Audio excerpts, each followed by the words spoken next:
Okay, thanks. We're recording for folks who would like to know about that. And this is a good time to talk about recordings for 1 second, because if you are just waking up and saying, I had no idea there were Zoom calls for the presbytery since March of 2020. We haven't recorded all of them, but we have a number of recordings of kind of key issues.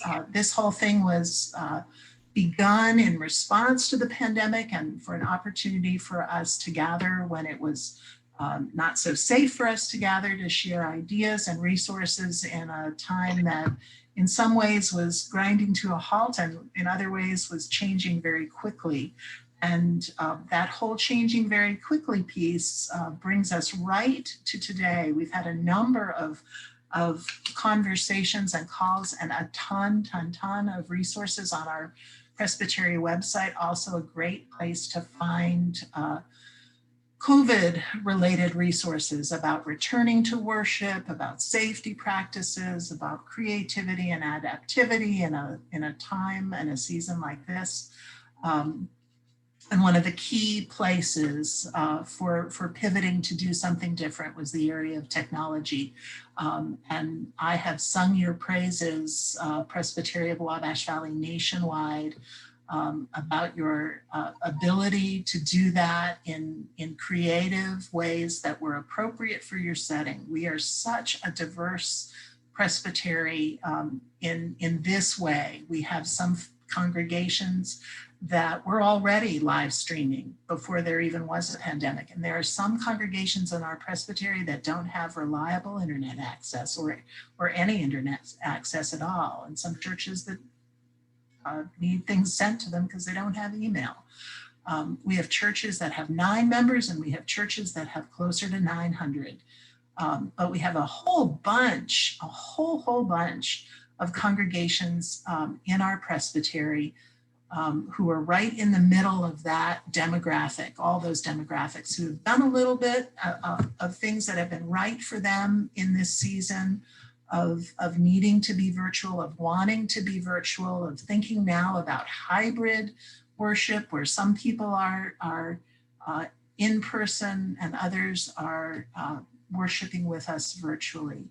And so it was the request of one of our congregations who's right at that changing point at this point that I thought this is a perfect time to invite Jeff Whitney to come be with us. Jeff is a tech wizard, a musician, a deeply faithful person who works closely with worship leaders to create beautiful creative worship in or out of a pandemic. And had lots of practice with that even before March of 2020. Jeff serves as the director of, I don't know your title, Jeff. Help. I'm the worship music director and digital tech director at First Pres in Valpo. In Valpo, I knew the Valpo part. I didn't know the part that requires a bigger business card. Long type. That's a bigger title than mine. Like an 11 by 17 piece of paper I just handed out. That's awesome. That's awesome. And I believe that you're also a former member of the staff at Westminster. Are you also a member? I'm a member of that church, yes.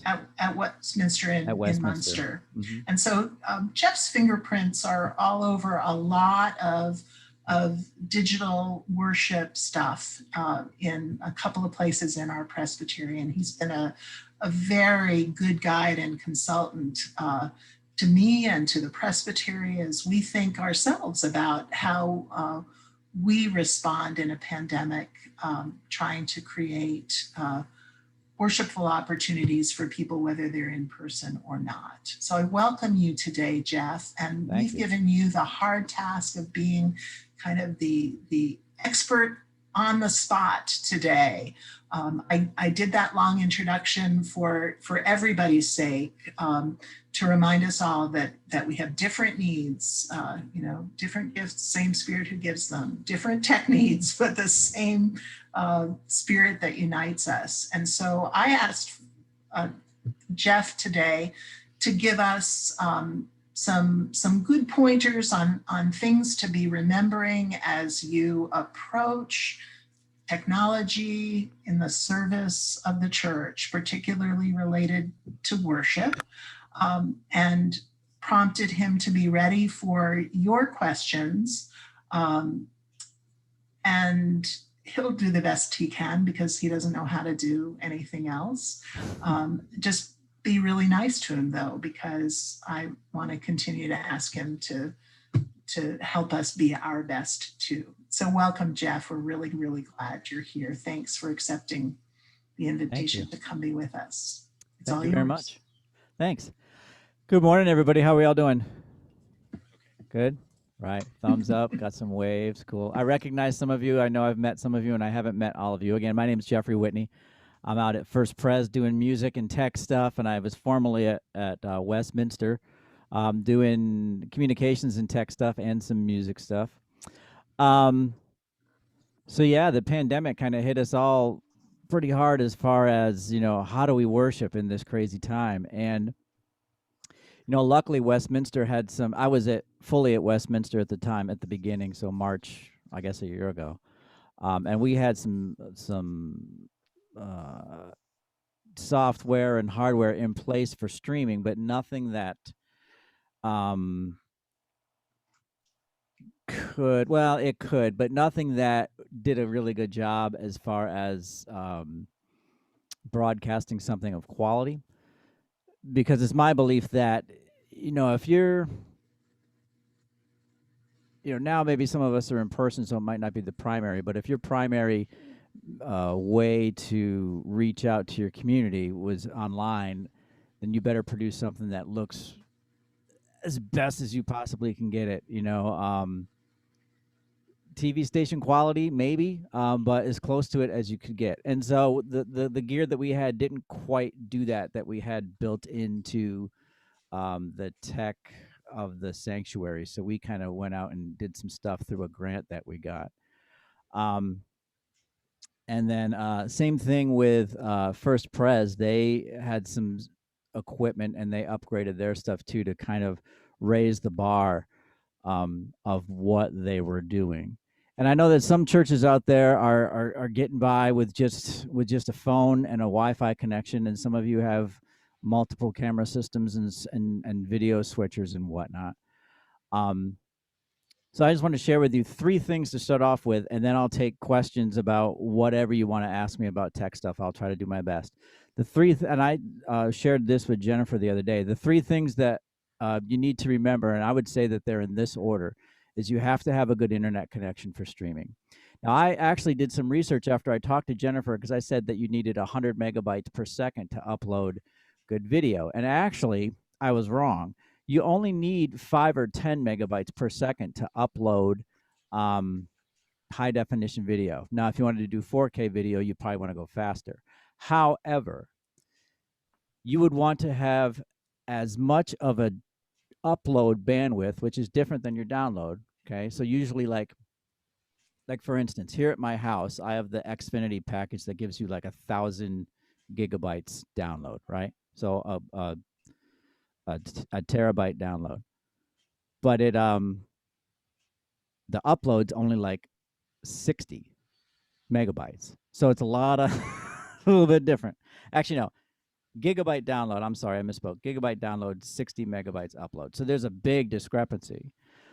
So to upload, you don't need that 1,000 megabytes that you've got for the download. However, if you're in a church situation and you have other people there on Sundays, let's say you're doing live streaming during an in-person worship, you have all those people sitting in your congregation, well, maybe like only 20 or 30, spaced out 6 feet apart from each other.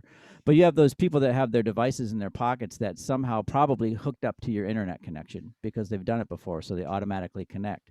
So now all those devices are just once in a while draining off your internet. So if you have 10 devices and they're all pulling 3 megabytes at once, and now you're trying to stream and you've only got 20, you're running out of space, right? So I would say either get the fastest speed that you can get for your budget and for your location,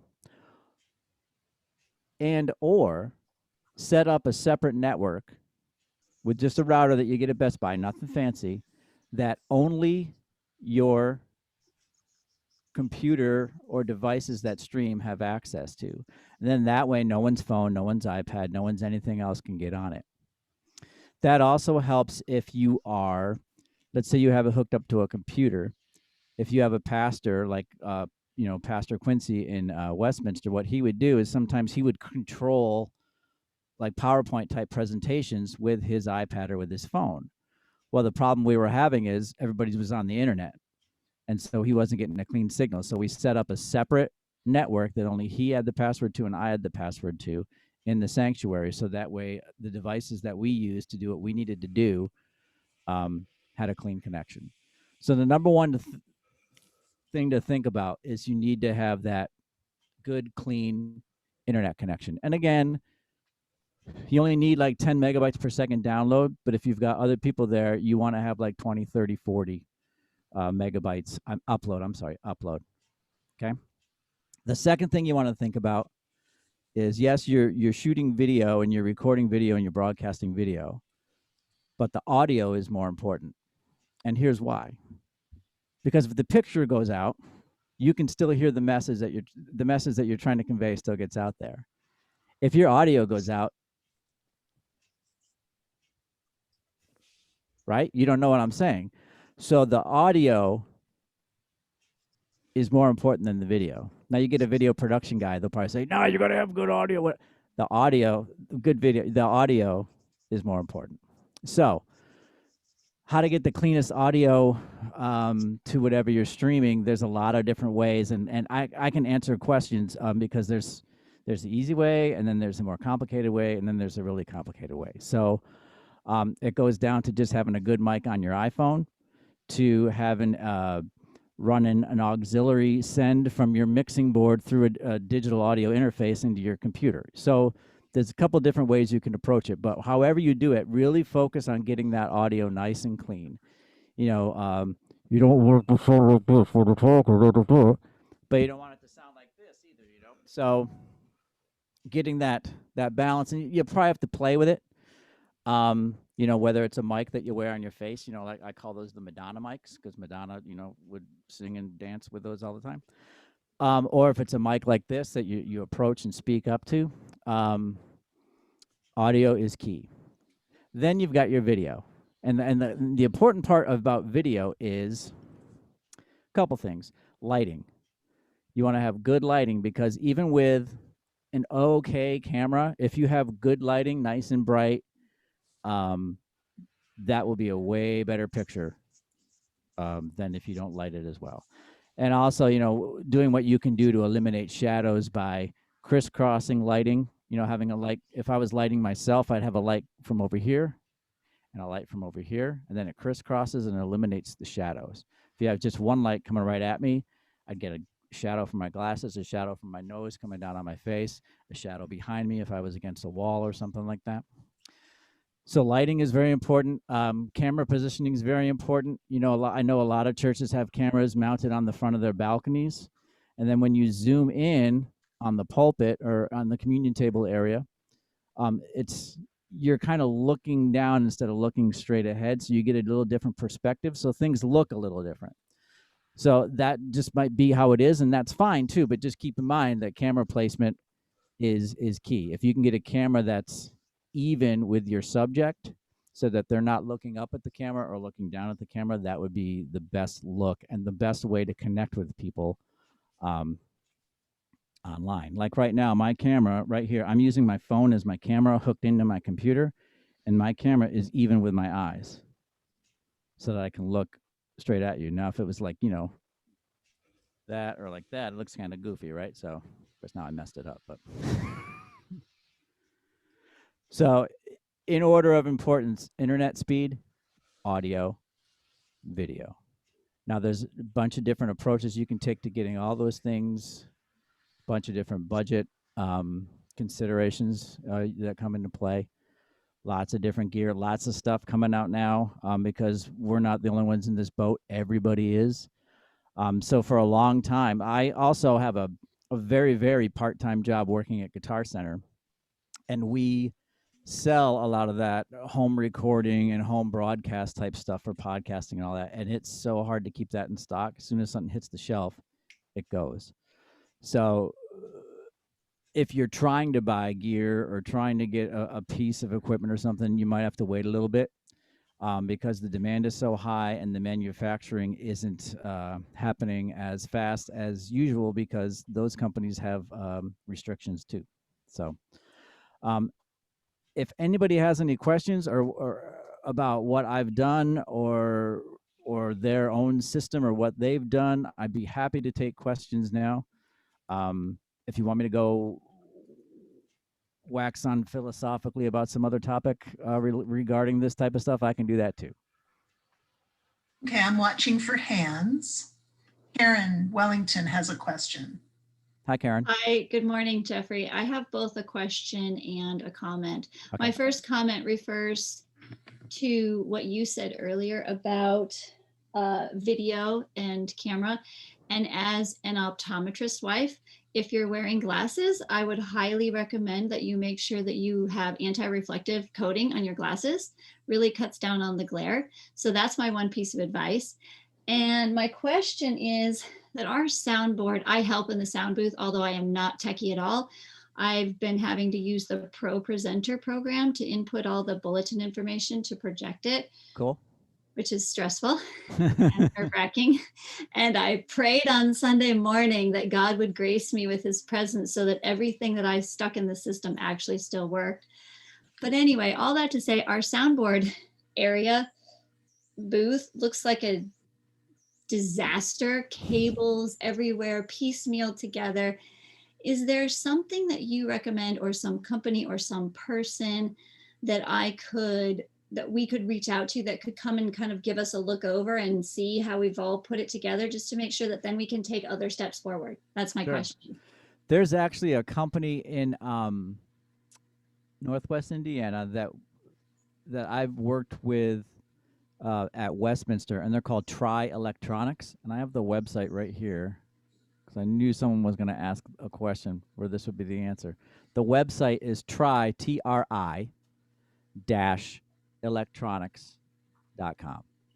And they're the ones that installed the video system at Westminster years ago. And in fact, I know that they are getting a new system soon. Chris Gloff, the guy out there who is the contemporary worship leader, is also really involved in the tech stuff as well.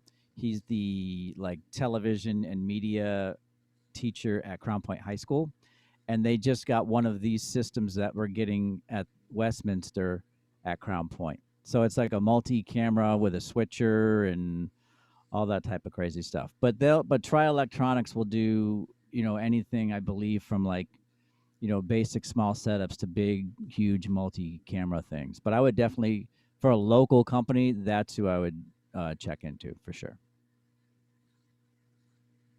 Okay, other questions? Hands up. Kevin. Hey, Kevin. Thanks, Jeff. I really appreciate the information, and that's great. One of the issues that we face in the church so often is we're having to get more and more technical equipment, but the volunteer base is not there to understand how to operate that equipment. Do you have any reflections or guidance on that? Have you found have you struck a good balance between the level of sophistication that we need to produce something of quality, but also ease of operation for people to understand how to use? Or if it does take a higher level of technical competency to use, and we don't have that competency within our membership, are there places you would suggest that we go to look to acquire that competency? Sure. Let me think for a second. I would say, and this goes go back before the pandemic and back before streaming and back before any of this stuff. Um, think of just having live sound in your sanctuary. Now, I actually went to school to college for recording and sound engineering.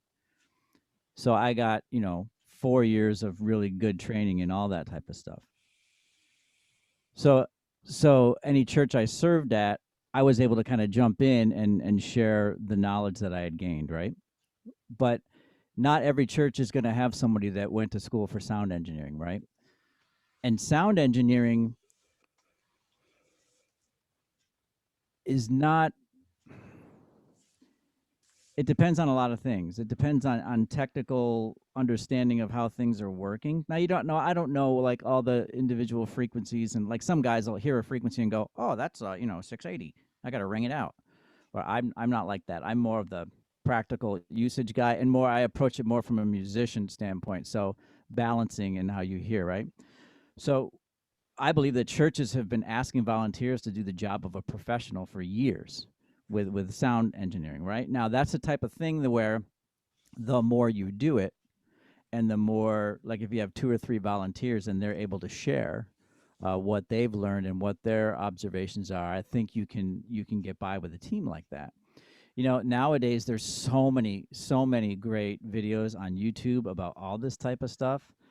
For instance, with Westminster and later on First Pres, the worship services that we were streaming online weren't really streamed. They were pre-recorded. So we would pre-record everything. So I'd get chunks of songs, just a vocal and then a piano part. I'd get sermons, I'd get children's chats, I'd get this, that, and I'd have to put them all together and have it look good, right? So we used Adobe Premiere because Westminster had gotten that software the year before, mainly for Photoshop, but it came with a whole package. So when this all came down, we're like, well, let's use Adobe Premiere because iMovie that comes free on the Apple Mac OS is a great tool, but it was very limiting for as far as what the things that we wanted to do. But the problem was I had no idea how to use Premiere other than just basic stuff. So YouTube was my friend.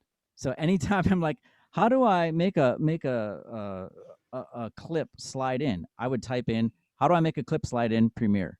And you get like 10, 20, 30 videos, right? You just got to find the one that is packed with enough information in a short amount of time, right?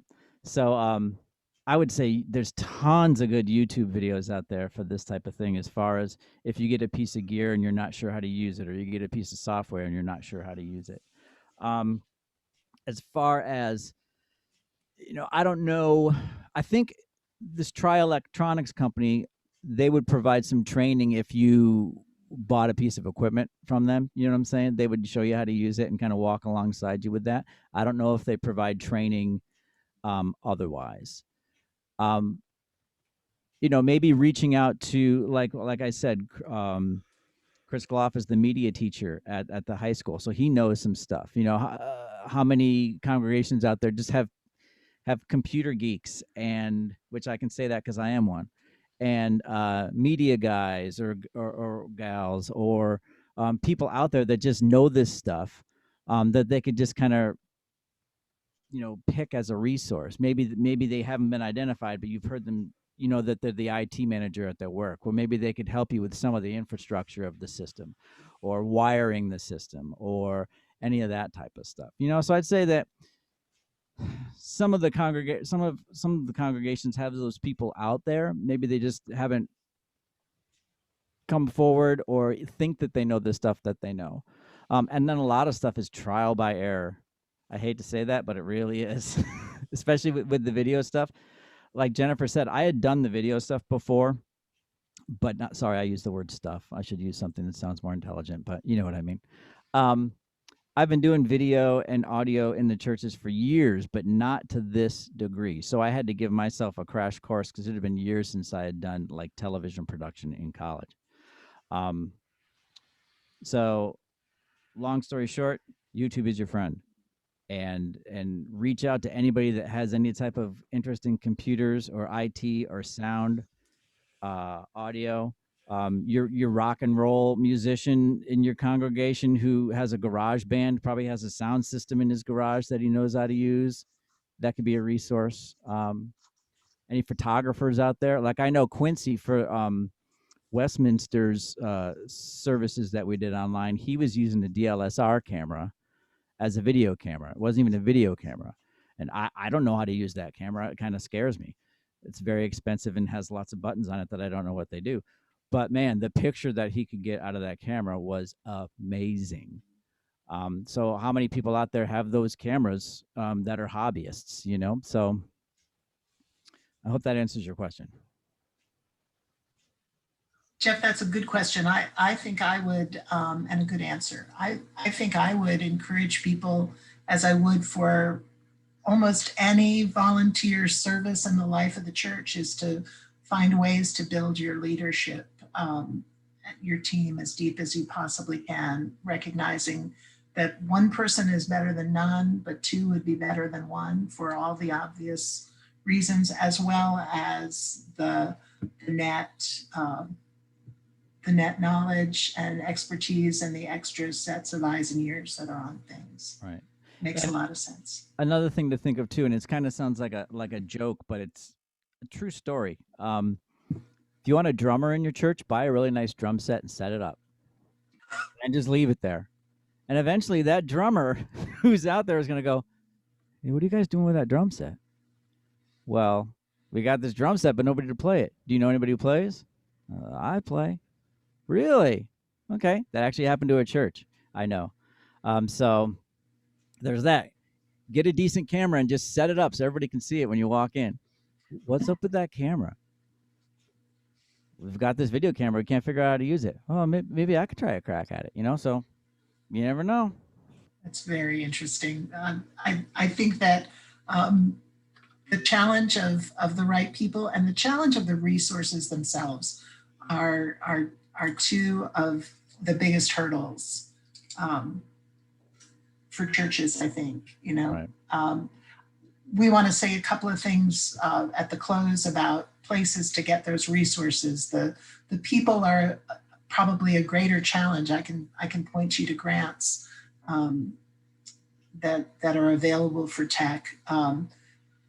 Finding people can be the greater challenge, although I think Jeff's right. I think there are people in all of our congregations, or people who know people in all of our congregations. And without sounding like a geezer, I'll go ahead and sound like a geezer. I think that this is a place where an opportunity to engage with younger people as well. And there may be people, perhaps not in our congregation directly, but somebody's nephew, somebody's grandson. And this may be an entry point for folks to be of service to the church, which is not to say that people are sitting around waiting for, young people are sitting around waiting for those invitations, but they might be. Edie, I see your hand. Thank you. Yes, I do have a question. Hi, Didi. Hi, Jeff. We're on Zoom and we're trying to stream via Zoom. Is that possible? And is it a good idea, or should we do something else? Hold on. Did I just mute myself? No. You can stream via Zoom.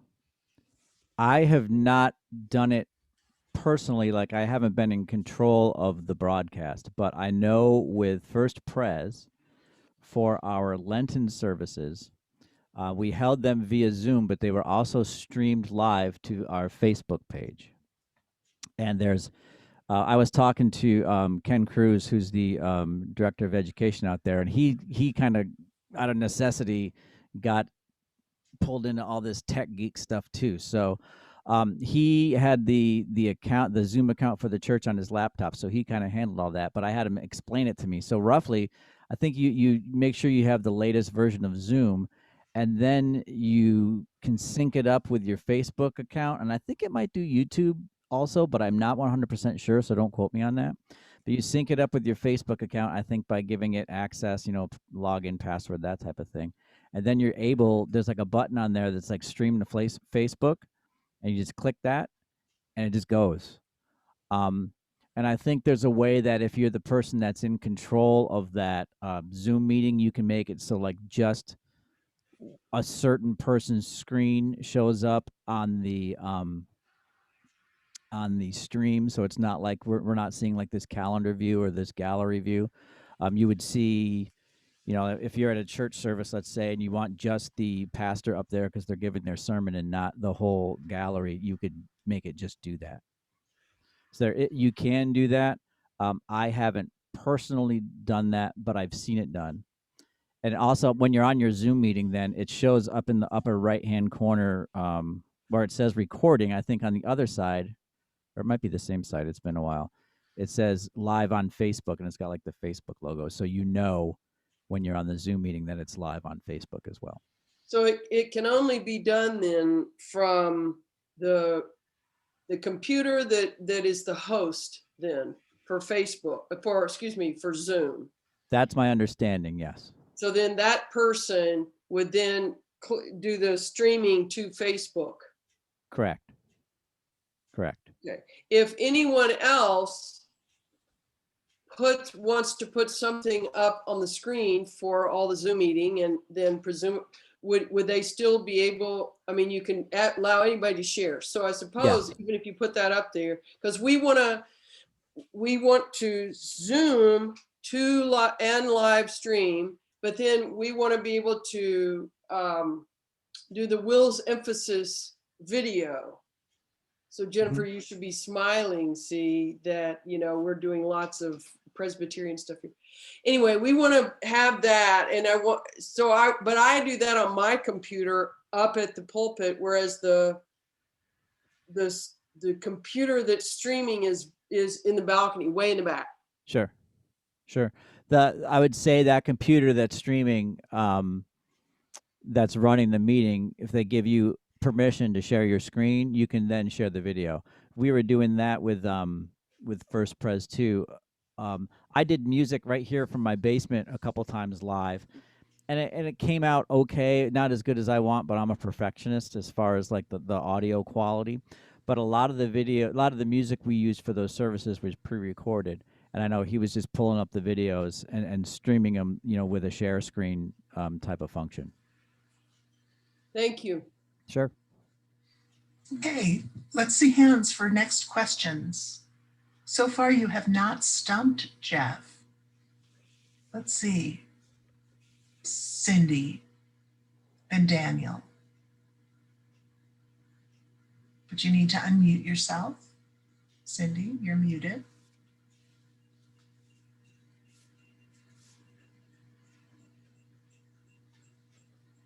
Let's do this. Okay, there you are. You're unmuted now, Cindy. I just have a question for Jeffrey. Can you talk about the importance of confidentiality when it comes to streaming? You cut out. All I heard was confidentiality and then streaming. That's pretty much her. Which is probably it. But question. She's asking about the sharing of confidential information when on the internet. Yeah, I wouldn't assume if your stream is online, it's not private.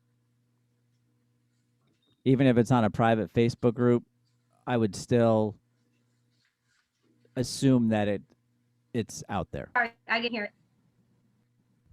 So I think Cindy's saying things like, for instance, Jeff, things like prayer concerns that you don't mention first and last name without a person's permission. Just pretend we're all bound by HIPAA, right? Because we got our. Exactly. Does that answer your question, Cindy? Cindy, my brother used to be one of the top lawyers in the Pentagon, and he didn't tell me much, but he told me there's no such thing as privacy on the internet. So I just took that as what it is, and I don't, just so you know.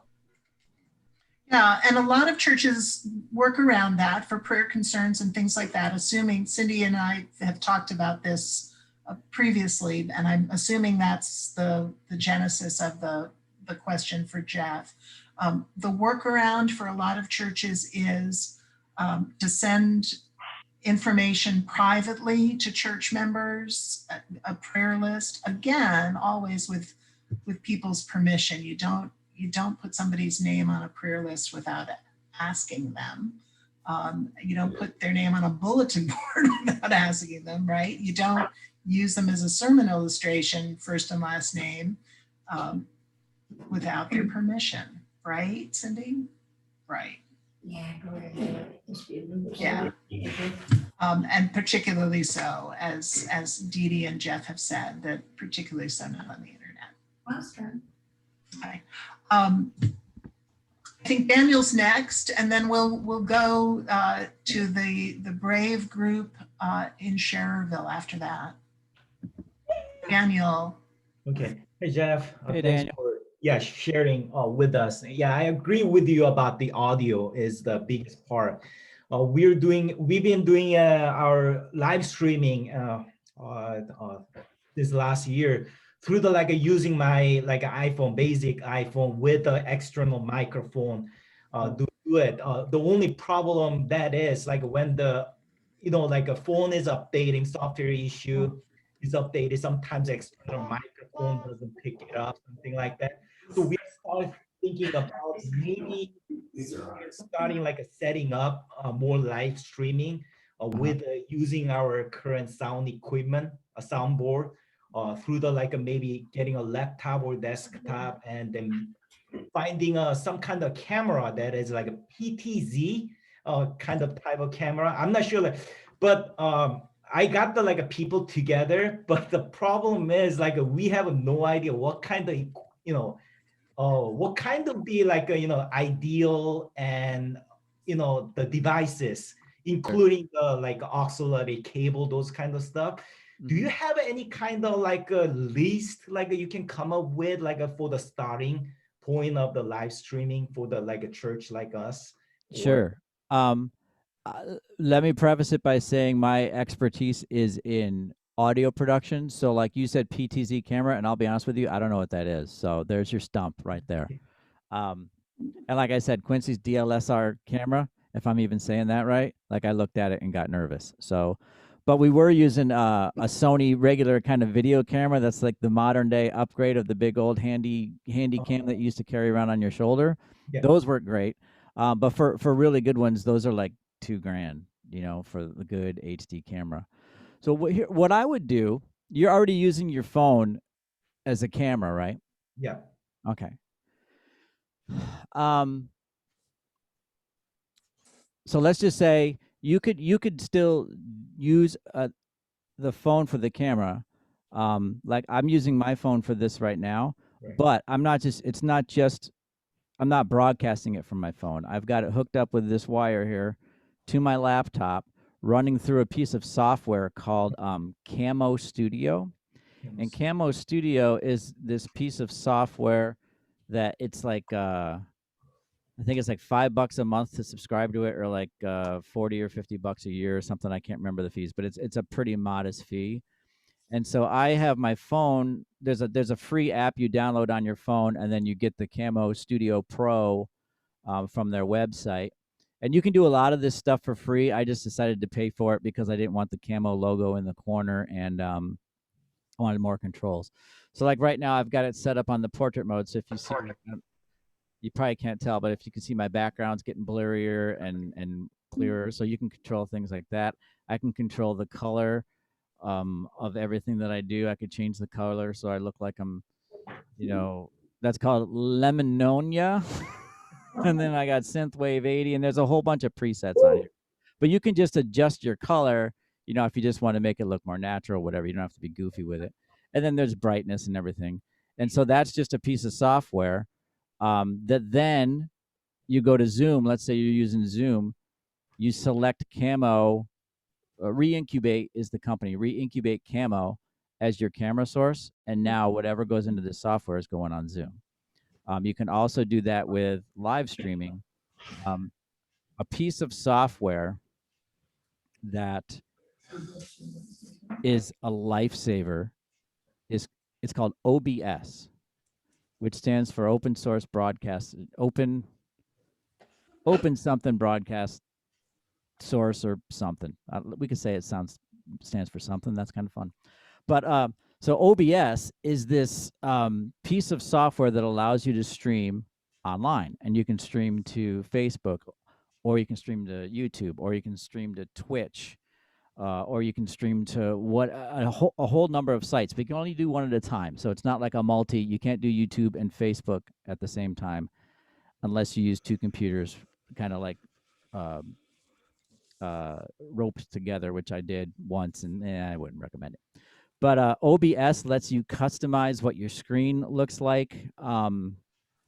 You can, and there's a whole bunch of free resources, and like I said, tons of YouTube videos. I do a fun little music broadcast every night on Facebook that just started because it was just my wife and kids, I in my house, and I wanted to reach out and still play music for people. So I got on my Facebook page and started streaming, and then as I learned more, the stuff got more and more complicated with it. And now my streams have like my camera on one side and then all the comments people make on the other side with this goofy moving background and then a thing scrolling at the bottom. And they're all like things I learned by doing YouTube videos with this free software. So OBS is a great software because not only can it interact with like these software things that you can use with your phones as a camera, but you can also, we use it at Westminster with that $2,000 camera. So it'll work with pretty much anything, audio-wise and video-wise. So I think it's just, let me look at the website. I think it's just obs.org or something. Let me look, hold on. Okay. It's obsproject.com. But then for the audio, so that's kind of what I know about the video. For the audio, you talked about coming out of your soundboard and getting that streamed. What you'd want to do is get some type of digital audio interface, and you can get one for like $100 at your local Best Buy or your local Guitar Center. And what it is, I have one right here, but if I go to show it to you, I'll end up disconnecting it and you'll lose my audio. But essentially what it looks like is it looks like a box with microphone jacks on the front and some knobs and a headphone jack. And then on the back is your USB connection and then outputs to your speakers. And so what that does is that takes any audio that you send into it. So in your instance, what I would do is take using an auxiliary send from your board. If you know what that is, you take the auxiliary send from your board out, run it into the audio interface, and then you can control that audio on your mixing board using the auxiliary controls on each channel. And then this interface goes into your computer via the USB, and then that can be used as the audio source in Zoom, like I'm doing right now. I have this mic plugged into my audio interface, USB, laptop, Zoom, or to your streaming software. And so it could be like I plug my keyboard straight into it, or you could plug a mixing board straight into it, or you could plug a guitar. Anything that's an audio source can be plugged into the interface and then sent onto whatever software you want to use. I also use the same thing for multi-track recording because all our music was pre-recorded. So I'm sitting here doing music in my basement using Apple's program Logic and doing multi-track recordings with this interface. And this is a really modest interface that I have. It literally just has 2 inputs on the front. It's got 2 extras on the back and 4 outputs on the back. Some ones that you could get for around $100. There's one, it's the Focusrite. I believe it's 2i2 is the model number, or 2i4. They're bright red. You can't miss them if you just look up Focusrite, R-I-T-E, right? Interface. You'll see these bright red interfaces, and any one of those will do the job for you. You don't need the one that's got like 8 inputs and 20 outputs for what you want to do. That's more for larger studios or whatever. But for live streaming, you just need the one with 2 inputs because that could give you a left and a right, or it could give you just 1 feed off your mixing board, and then you could have a room mic, so you could get your room ambiance too. So I would say that's your best bet. It'd be spending $100 on an interface and then getting some. You want to hook them up with regular mic cables, which are called XLR cables, are the ones that have the 3-prong on them, because that gives you the better connection with less interference because of the way the cable is shielded. And those cables are, you probably need to get a long cable. Figure it's like once you get up to longer lengths, it's like $1 a foot. So $100 cable, 100-foot cable is gonna be $100. Thank you. Okay, Joel. Software isn't necessary, right? Say again. The software for the audio is also like needed, right, in the computer to use. You don't necessarily need software for the audio just to stream. So like right now, there's no software operating in between the interface and Zoom other than Zoom itself. Okay, and the right. operating system, for your laptop. I'm doing this all on the MacBook here. But if you wanted to record or do some funky effects or do some stuff with your audio signal, then you'd need some software. And if you have a Mac, GarageBand is great. If you have a PC or a Mac, you'd want to use. My goodness, I can't think of the name of it now. I'll think of it as we're talking, and I'll just yell out the name of the software. It's called Audio. Okay. Can't remember now. Okay, well, you keep thinking about it. Daniel, thank you for that question. Jeff, thank you for going deep on that answer. I'm seeing people writing furiously, and that's all good. I want you, Jeff, to be thinking about what the answer to the question. If people have follow-up questions or we don't get to their questions today, are you available for brief consultations? And if so, what is your preferred method? Hold that thought. And you can also say, no, I don't have the time. So no is an acceptable answer. I saw IPC's hands and then I saw Anella's hands. So I think it looks a lot to me from this distance like it's Tom Mulch who has a question from Emmanuel. Am I right? You are right. Awesome, welcome. Oh no. Hey, that's rule number one. That's rule number one. Don't do that. Don't ask the question. No, you can ask the question. Okay, Jeff, you've done a wonderful job. We're sitting here in a room of 10 people, and I would say on a scale of 1 to 10, I'm at a -10 for understanding what you said. Okay. My thought or question is about, we have zero of any of all the different acronyms and letters that you talked about, these different cameras and sound systems. I don't have a clue what you're talking about. And I don't know if a lot of people here do either, but we have nothing. Okay. So is our job to go to try electronics and say, hey, fix this all up? Or do we go to like Munster or Valparaiso and say, hey, you got stuff you're going to throw out? Because we have nothing. That's kind of where I'm at with this whole thing. Do any of you in that room have a decent cell phone? Everybody. Okay. Sure. So you've got something, because to get started, really all you need is a good internet connection and a cell phone. Now, granted, to get your cell phone to look good, it's going to have to be, you can't put it like across the room and expect it to look good, right? Because it's going to be this big, huge shot. So if you want like a chest up shot of your pastor, the cell phone's going to have to be like in front of them and people in person are going to see it. But you kind of have to weigh that with, do we want to be online and offer people this or not? So I would say if you've got a decent cell phone and you've got a good carrier, you're already able to do some of this stuff. Now, one thing I just learned this week after, in fact, I was checking this out because we were talking about it First Pres. We have an outside pavilion and we've been doing all our in-person worship services outside, but we don't stream them because to get to that pavilion, I would want to stream using a cable and have it directly plugged into an internet source, and you'd have to run like a cable across a roadway, and that would just be a nightmare. So I was just checking, well, what if we did it wirelessly? So there's this program, there's an app or a website, you can use it either way, called speedtest.net. And they just started this brand new feature down, oh, I just hurt myself. Down at the bottom of the screen, there's like an internet speed test, and then there's a video speed test. So what it'll do, you hit that video speed test, and it'll run through your internet connection and tell you the quality of video that you can broadcast over the internet connection you have. Now, that could be over your cellular data, or that could be over Wi-Fi.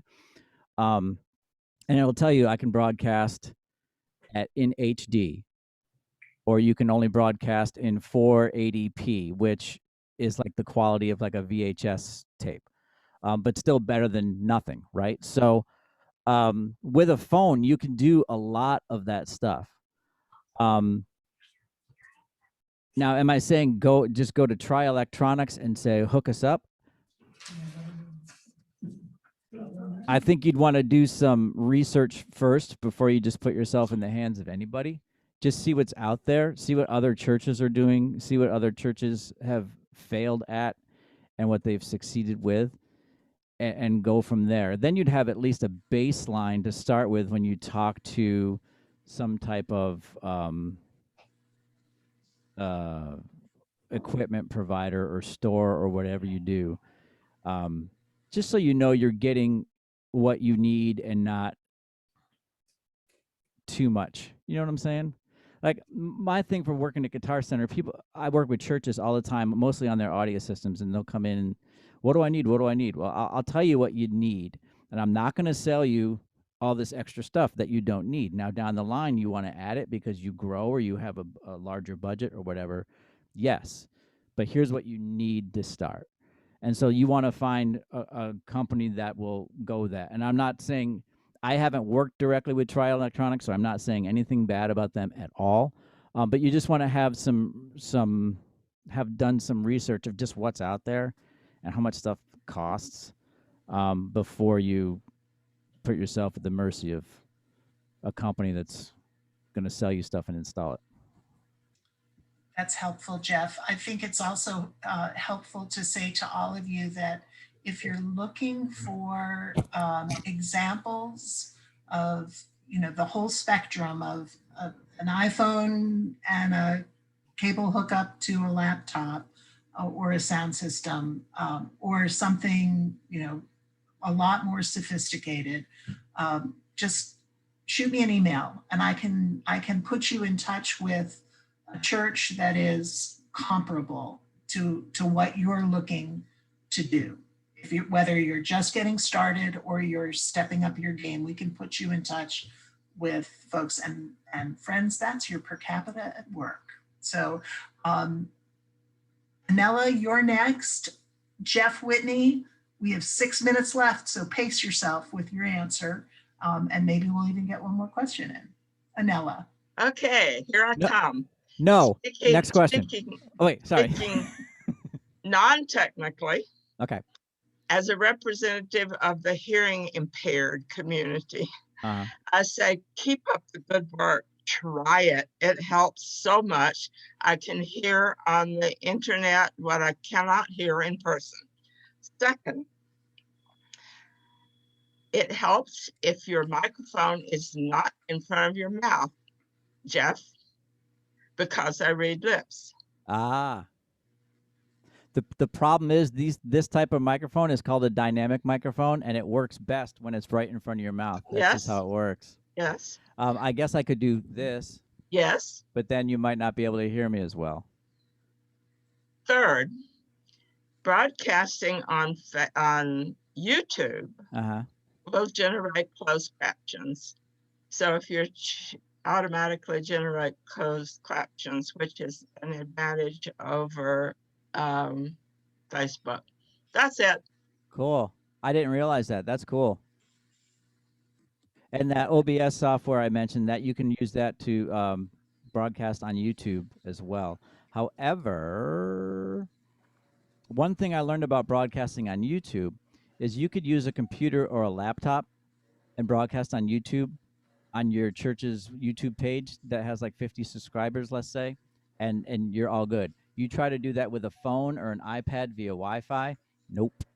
You have to have 1,000 subscribers for it to work. I found that out the hard way as a service was starting.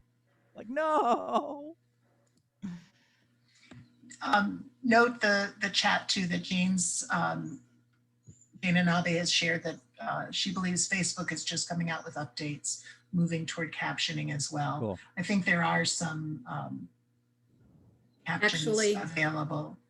Vicky. Actually, Facebook does have closed captioning option. We use it at Rochester First, but you have to set it up on your device. There's a CC at the bottom of this Facebook screen. And when you click on the CC, if your Facebook page that it's coming from has that setting, then you can get closed captioning on Facebook Live. Thanks, Vicky. So here we are, crowdsourcing and wiki sharing, and I think Presbyterians were made for that. Let's do this. It's 11:57. Anela, thank you for your observations, and thank you, Jeff, for your responses, and others as well. Let's see if there is one last question. If not, then here's what I want to suggest. First, Jeff, have you had an opportunity to formulate your response to what if people wanted to be in touch with you? Sure. You could email me. That'd probably be the best way. Okay. Would you put your email in the chat? I Would will you right be this comfortable second. with that? Sure. That would be great. The other thing I want to say too is that we are very thankful to Jeff for accepting the invitation to come be our resident responder on tech issues today. Thanks for doing that for us, Jeff. Absolutely. So grateful.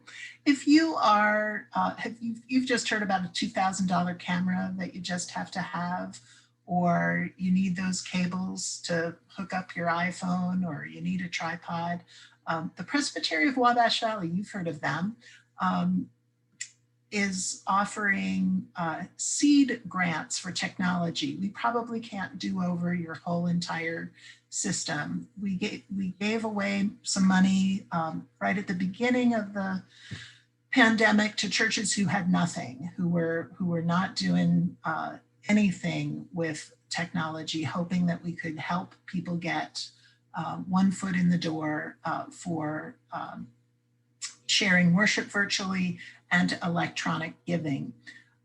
We have some of that money still remaining, a reasonable amount. And if you would like to apply for some of that money, it's a very easy process. It involves an email to me, and I'll consult with our COM moderator, who typically gives an answer in minutes, and we can get a check out to you. We'd like to have more than just send me the money. We'd like to hear an amount up to $3,000, and we'd like to see some kind of an estimate of what you're going to use that for. That would be a good practice.